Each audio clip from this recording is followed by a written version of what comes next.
আসসালামু আলাইকুম এভরিওয়ান। দেখে নিশ্চয়ই বুঝতে পারছেন আজকের রেসিপি কি হতে পারে। হ্যাঁ, ইলিশ মাছের একটা প্রিপারেশন আজকে শেয়ার করব। সেটা হচ্ছে শীতের সবজি শিম দিয়ে ইলিশ মাছের তরকারি। তো মাছ এখানে 5 পিস নিয়েছি মাথাসহ, কেটে বেছে ধুয়ে পানি ঝরিয়ে রেখেছি। এখানে কিছু শিম নিয়েছি আর নিয়েছি ছোট সাইজের একটা আলু। আলুর পরিমাণটা খুবই কম দিয়েছি, আপনারা চাইলে বাড়িয়ে নিতে পারেন। আর শিমের পরিমাণ এখানে প্রায় কেটে নেওয়ার পরে 2.5 কাপের মতন আছে। তো রান্নাটা শুরু করে দিলাম। তার জন্য একটা হাঁড়িতে নিয়ে নিলাম তেল। রান্নার তেল 3 থেকে 4 টেবিল চামচের মতো। এখন দিয়ে দিচ্ছি থেতো করা রসুন আর পেঁয়াজ 4 টেবিল চামচের মতো। কোনো কুচি পেঁয়াজ ব্যবহার করব না, এই থেতো করা মশলাটা দিয়েই কিন্তু এই তরকারিটা রান্না করব। দিয়ে দিলাম স্বাদ অনুযায়ী লবণ। আর যেহেতু ইলিশ মাছ দিয়ে রান্না করছি তাই কোনো আদা বাটা ব্যবহার করব না। তো কিছুক্ষণ কষিয়ে নেওয়ার পরে এতে মশলা অ্যাড করে দিচ্ছি। লাল মরিচের গুঁড়া 1/2 চা চামচ, হলুদের গুঁড়া 1/2 চা চামচ, ধনের গুঁড়া 1/2 চা চামচ থেকে একটু বেশি, আর ভাজা জিরার গুঁড়া সেটাও সামান্য 1/2 চা চামচের মতো। সামান্য একটু পানি দিয়ে দিলাম যেন মশলাটা পুড়ে না ওঠে। এবার একটু নেড়েচেড়ে মিশিয়ে নিচ্ছি। এখন আমি আরেকটু হলুদ দিয়ে দিলাম, আমার কাছে হলুদের পরিমাণটা একটু কম মনে হচ্ছিল। তো হলুদের পরিমাণ এখানে প্রায় 1 চা চামচের থেকে একটু কম পরিমাণের দিয়েছি।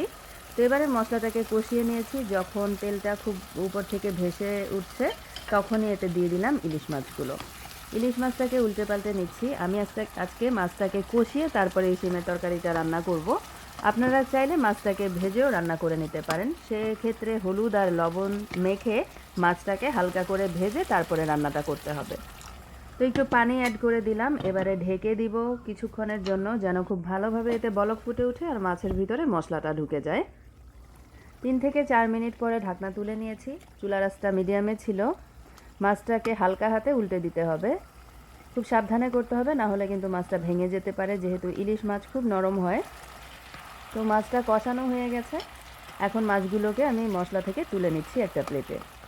আর এই মশলাটার মধ্যে দিয়ে দিব শিমগুলো।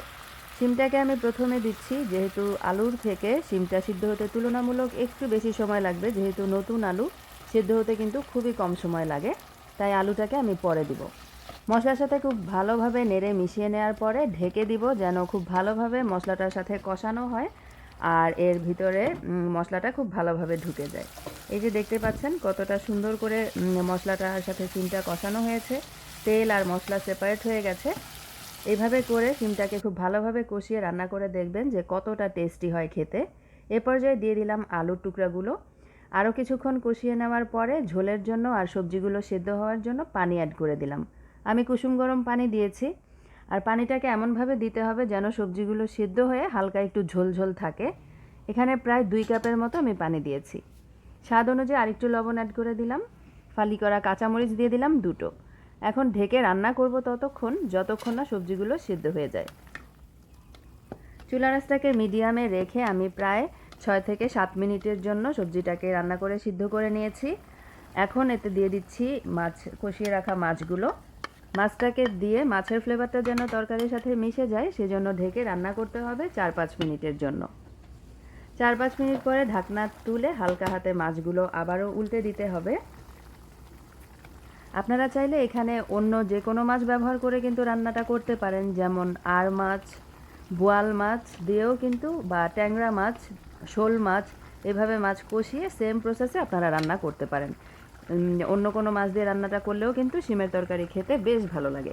তো রান্নাটা প্রায় হয়ে গেছে। আমি কিছু ধনেপাতা কুচি ছিটিয়ে দিলাম। অনেকে ইলিশ মাছে ধনেপাতার ফ্লেভার পছন্দ করেন না, তারা স্কিপ করতে পারেন।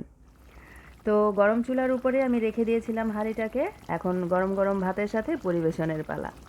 আজকের রেসিপি এখানেই শেষ হয়ে গেল। আশা করছি ভালো লেগেছে। ভালো লেগে থাকলে প্লিজ চ্যানেলটাকে সাবস্ক্রাইব করে চ্যানেলের সাথেই থাকবেন। সবাই খুব বেশি ভালো থাকবেন। আজকে এ পর্যন্তই। আল্লাহ হাফিজ।